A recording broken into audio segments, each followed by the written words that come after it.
guys, it's Dominic. Welcome back to The Brutal Truth. This is the second video in this series. I got a great response to the first one, and I got some really good questions I'm going to cover today.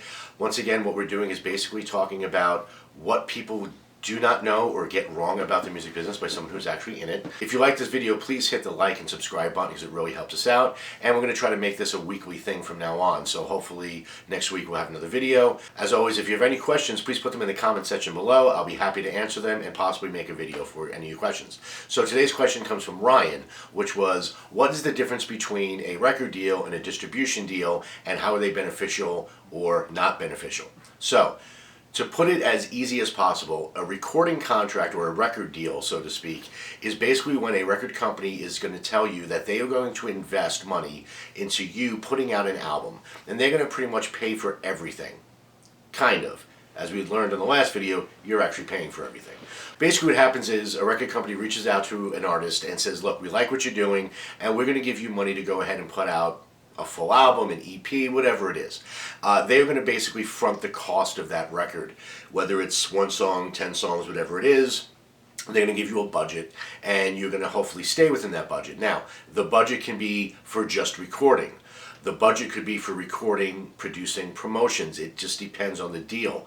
The biggest thing is that you need to know how much of that budget is tied into what is expected from you as an artist. There's a big thing out these days called 360 deals. I always tell people try to avoid those like the plague if at all possible.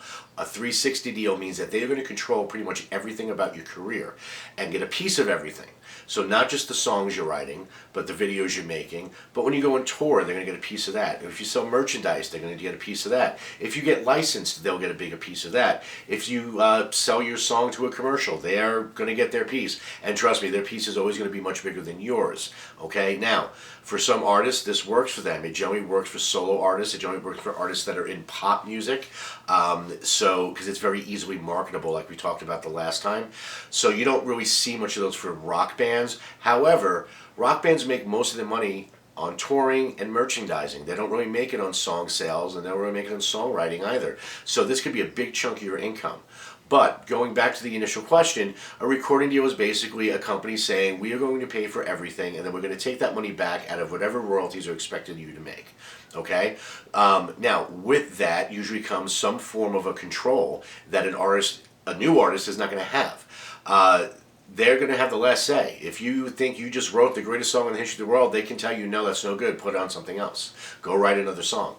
That's the reality of a record deal. Now, there are a lot of record companies that will give you some form of creative control. Sometimes they give you full creative control. But all that's kind of built into the risk assessment they've already done with how much they think they can make. So if you sign a record deal, basically you're taking out a loan like we discussed the last time, and they're going to finance you going out, making the record, and then they're going to handle all the promotion. They're going to take care of setting up your interviews, they're going to take care of any print ads that may be done, videos to be shot, and all of that will be taken out of your royalties if you ever earn any. Now, a distribution deal is a completely different monster, and it's probably an actual better choice for rock bands, okay?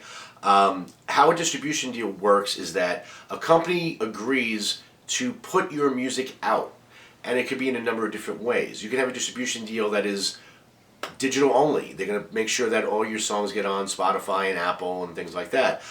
They may be vinyl only. They may be all physical. So they'll do vinyl, cassette, CDs, mini discs, whatever else that comes out, and they will handle making sure that gets out to all the record stores, available online, things like that, and then also they will market that. The difference between a full recording contract and a distribution deal is that the band or the artist is expected to make up some of those costs up front.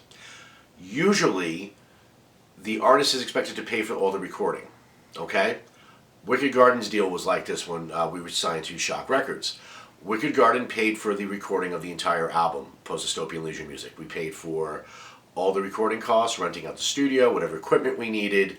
That was all paid for us. And then we turned the masters over to Shock Records and Vanity Music Group, and then they handled the distribution. They made sure it was in stores, it was online, and then they set up interviews, they did the PR for it, and there's a pre-agreed upon usual split of profits. Now, it can vary.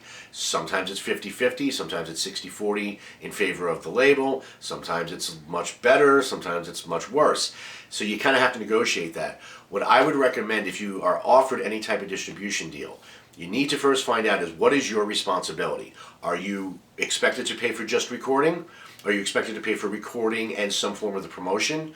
Are you expected to pay for the recording and, say, the photography? Whatever it is, find out what it is that you're responsible for, okay? It's a very important thing. The other thing, too, is find out what they're responsible for. Now, you can negotiate this. A lot of people don't realize that. The biggest mistake people think is that when they're offered some type of deal, they have to take it as is.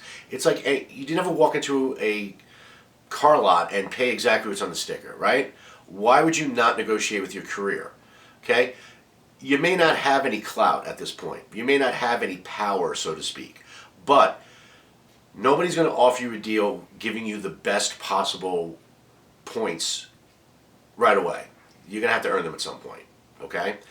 And you can negotiate this.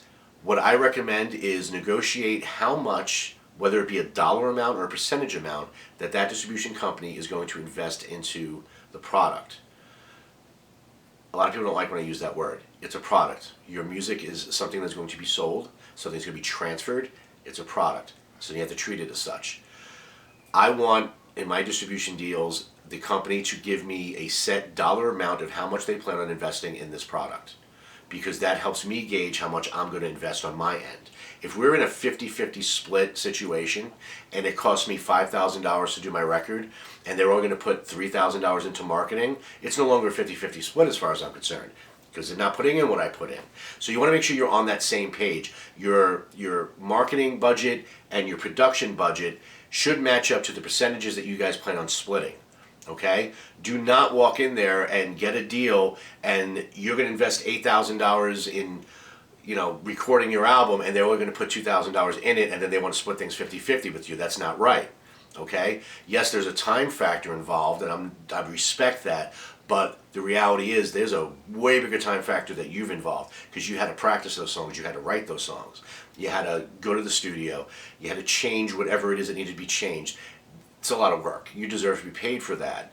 Okay? So if you're investing that type of time and energy, they need to do the same thing. Right? So which one's better? It depends. What kind of artist are you? Most of this channel is going to focus on rock bands. If you're a rock band, I think it's a better choice right now to get a distribution deal. Okay? I'm not saying to turn down a record deal if it comes through, but you want to get a lawyer and you want to see how much you're going to be on the hook for, because again, you have to pay everything back that they're going to invest in you. Now, a record deal might give you more exposure, okay, because of the amount of money that's going to be put in there, because they have more invested in it, but the amount of return is probably going to be a lot less. Distribution deals can be more lucrative, so to speak, if you're successful, and we all know that that's a shot in the dark. But another important thing to think about this when it comes to distribution deals, can they offer you something you can't do yourself? If you are offered a distribution deal where they're going to put your songs on all the digital platforms and then they're going to take 50%, that's not worth it. You can do that yourself. You can go to TuneCore, you can go to CD Baby, you can go to DistroKid. They'll put it all out there for you and it'll cost you like $100. Now, they won't promote it. That's on you.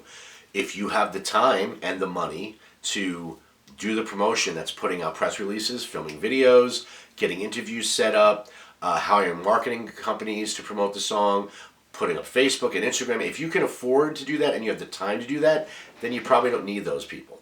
Okay? There's a lot of people that I see not only on YouTube but also on Instagram and Facebook that offer all these, hey, we're signing bands right now. We'll put all your songs up on Spotify. Great. And then what are you going to do after that happens? They're just trying to make money off of you. Okay? There's also a lot of channels out there right now, and I'm trying to make sure this channel has become one of them, where it's like, I'm going to give you the secrets of how to be successful. I don't have the secret. You don't want to know why? Because I'm not very successful. Okay? If I was, I don't think I'd be wasting my time doing this. And those people are wasting their time doing it for one reason. They want you to buy something, most likely. They want to make some type of money off of you. It's kind of like the people that write those gambling books in Las Vegas. How to win at craps, how to win at slots. If they knew, why would they tell you? Kind of the same concept. So Ryan, thank you for that question. We will have another one next week. And again, if you have other questions, go ahead and put them down in the comment box. Don't forget to like and subscribe, and I'll see you guys next time.